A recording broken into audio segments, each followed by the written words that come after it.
Nissan Navara, installed Optimus brand Android head unit, Qualcomm Snapdragon processor with 360 camera. Ito yung ating front camera, side camera, VE model siya.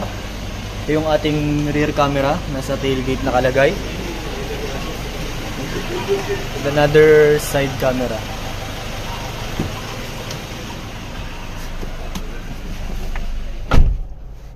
Optimus brand Android head unit 6128 ang ating storage, no? With 360 camera.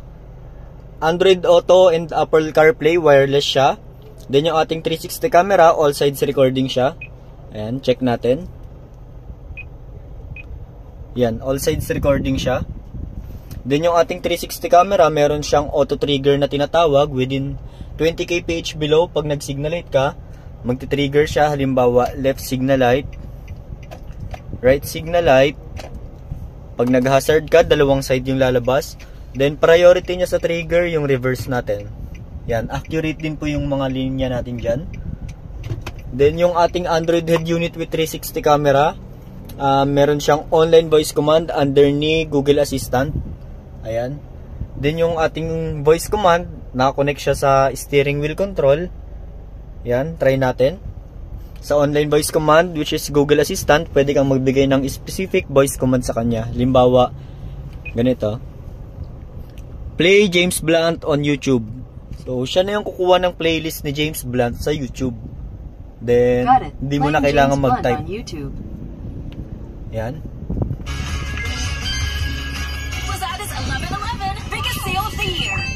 Then, try din natin yung kanyang steering wheel control button.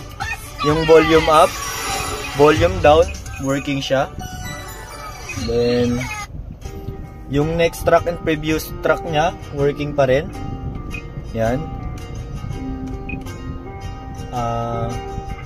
Then, yung ating online voice command, pwede natin gamitin sa Google Maps. Kung gusto mo pumunta sa ganitong lugar, pwede siya. Halimbawa, I want to go SM Grand Central.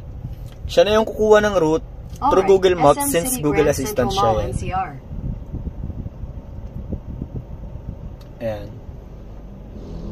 Then, yung ating Android head unit, meron siyang mga applications tulad ni Google Assistant, Waze, TikTok, Netflix. Meron din siyang Google Play Store kung gusto mo pang mag-add ng mga applications. Google Maps, Spotify, YouTube, meron siyang mga applications. Then, Optimus brand Android head unit 6128 with 360 camera, 10 inches. Thank you.